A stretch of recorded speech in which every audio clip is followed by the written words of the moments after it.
Gurmagad Cahirlock and Fulcha Ara, and thank you very much for coming in to respond to my commencement matter this morning, which deals with the National Childcare Scheme.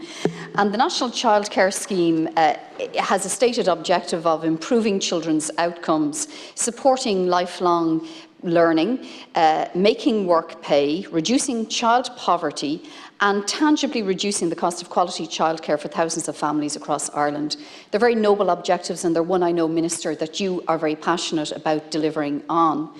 However, the reason, and Minister, that I raised the issue of the childcare scheme, and I want to thank you as well for not just coming in here today, but you have met with myself and early years childcare service providers from my own constituency in Dublin Central.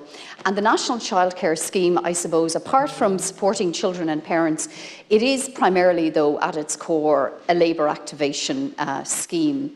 And while that is an important objective as well, it actually is doing a disservice to some of the most vulnerable and disadvantaged children in our society and in my constituency of Dublin Central. And Minister, when you met earlier this year, and you have met on more than one occasion, and I want to thank you for meeting with the Dublin City Community Cooperative, 6 of their childcare service providers, the Community After Schools Project in Dublin 1, the Daughters of Charity community services there from St Mary's Early Years in Dublin 1, the Lourdes Youth and Community Services in Dublin 1, North Wall Community Development Project Dublin 1, and also from the South Inner City, the Robert Emmet CDP and the South Inner City EDP.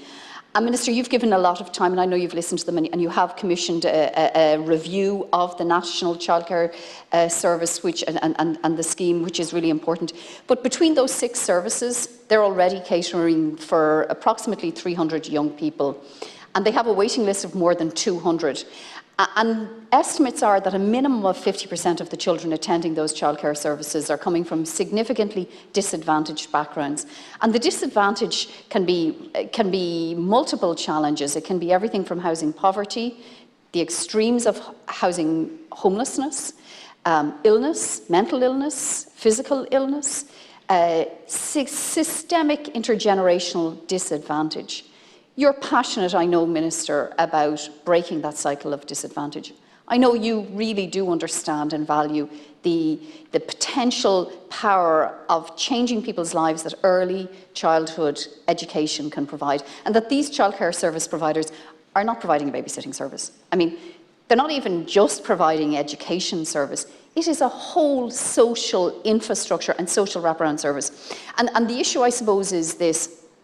As the National Childcare Scheme applies to them, the funding model and the accessing of the funding model is not equal for all children, because there is an advantage in terms of the way the funding is distributed to those parents, to the children of parents who are actually in employment, because at its core it is a labour activation model. So, Minister, you and I both know that these early years have the opportunity, and intervention at these early years, the right supports at the early years can make life-determining outcome changes for these children. Minister, the EWSS, I commend you, you have provided support through this year, but we're looking at a cliff edge. We're looking at the end of the EWSS. But longer term, we need real sustainable funding. I believe we need a DESH-type model for the early years, for the childcare services. We need to see it as part of the formal education system. And Minister, I'm hoping you can provide the House with an update this morning on how how your work is progressing in this area. Gurmagad. Minister O'Gorman. Thank you, Chair, and thank you, Senator Fitzpatrick, for raising this issue. It's something that myself and my department are monitoring on an ongoing basis and through formal reviews. And I know I've met, as you said, with you and with services in your own area, and I know you're particularly engaged on this issue.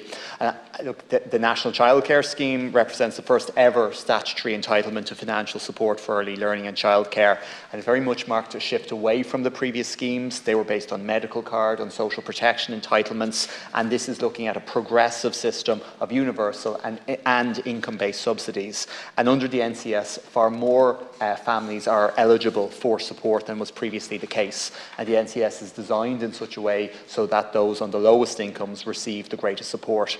And it's also designed to ensure that access provided is at a level necessary to support positive child development outcomes, regardless of whether parents work or not. And that approach is taken in other jurisdictions as well. And where parents are not engaged in work or study, the NCS subsidises up to 20 hours per week. And where parents are engaged in work or study, the NCS subsidises up to 45 hours per week. And as you know, the definition of work or study is broad. It covers all forms of work or study arrangements, full-time, part-time, week on, week off, and zero-hour contracts. That makes the availability of these additional hours as flexible as possible. And indeed, the minimum number of hours required in work or study to qualify for the enhanced hours is very low. It's only 2 hours per week. And with this design feature, the NCS is trying to strike a balance, and the right balance between enabling access to early learning and childcare services, given the benefits that this ELC confers on children, and supports parents to engage in work or study, giving the impact that has on alleviating the original cause, the poverty that impacts on so many children. I, of course, understand that there will be children in exceptional circumstances for whom these supports aren't enough, and that's why we have the sponsorship process in place.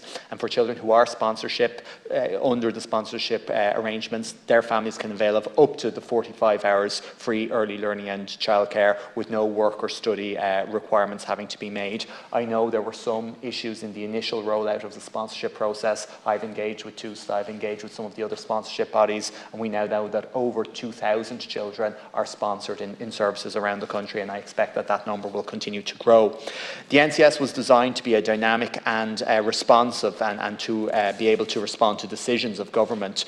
The scheme's only been in place for 22 months, and of course that's during COVID when everything has been so badly disrupted. So my department has engaged an external consultant to review the first year of the scheme, and that includes its usage by socio-economically disadvantaged families and providers serving socio-economically disadvantaged communities. And I specifically asked for that element to be included in the review in light of the concerns yourself and others had raised with me over the course of the last year. And that review is almost finalised. I'll be considering its findings with a view to ensuring it meets its policy objectives and functions in the best interests of families and children. There's a separate but related piece of work. That's the expert group that's been meeting on designing a new funding model for the sector. That's due to report in November of this year, and that group has been tasked with designing mechanisms to deliver additional funding to ensure greater levels of affordability, accessibility, quality of early learning and care, and sustainability. And that is also looking at the issue you referenced there, that idea of a DESH-type model for childcare. So that review is coming in November, but I'm very conscious that we have a budget coming up. I'm aware of the high-level recommendations that review will be bringing forward, and I'm engaging with DEPR. I've told DEPR that childcare is my priority in terms of my budget, my department's budgetary bid this year, and I continue to engage with DEPR on the wider funding question. Thank you, Minister. Senator. Minister, and thank you for your response, and it's certainly encouraging, particularly your own personal commitment to it, to the early years childcare sector, and I really do welcome your broader review of the sector. Just in terms of these services, the National Childcare Scheme resulted in more than a 30% cut of funding for them. Now, I know that will be captured in the review and in the report, and I absolutely acknowledge the funding that has been put in place during COVID. I think it is really critical, and Cathaoirleach, I think we need to raise this with the leader and maybe have the leader write to the Minister for Public Expenditure on this issue. We need to ensure that there is adequate funding provided to the Department and to the Minister to ensure that every child has access to adequate and appropriate early years childcare. The difference it can make in the outcomes of that child and that human being's life, is enormous. And the people who are providing the childcare services, honestly, these are organisations that are going way beyond what the state could ever pay them in terms of the care and the investment and the support, not just in terms of education, but in the welfare, the social welfare of these children and their families. Gurmagad. Senator. Well, look, throughout COVID, we have supported all services, and through the EWSS, we've also had a specific sustainability fund where a service was facing issues, those issues due to COVID, or indeed to the perhaps kind of unintended consequences of some parts of the NCS. So that fund has been there, and I know it is providing additional supports to some services, particularly in areas of disadvantage. The state puts in a significant amount of money into the childcare sector, 638 million every year, but we all know, compared to other European countries, that's not enough. And my determination is to continue to grow the amount of investment we put into the sector, but we have to ensure we're getting results in terms of quality, in terms of reduction of cost for parents, in terms of the sustainability of services and the pay that childcare professionals get. So in terms of this budget, I'm looking to address that wider issue, but I am particularly conscious of difficulties faced by providers in areas of disadvantage, and that specific issue is also a matter that I'm engaging with the Department of Public Expenditure about.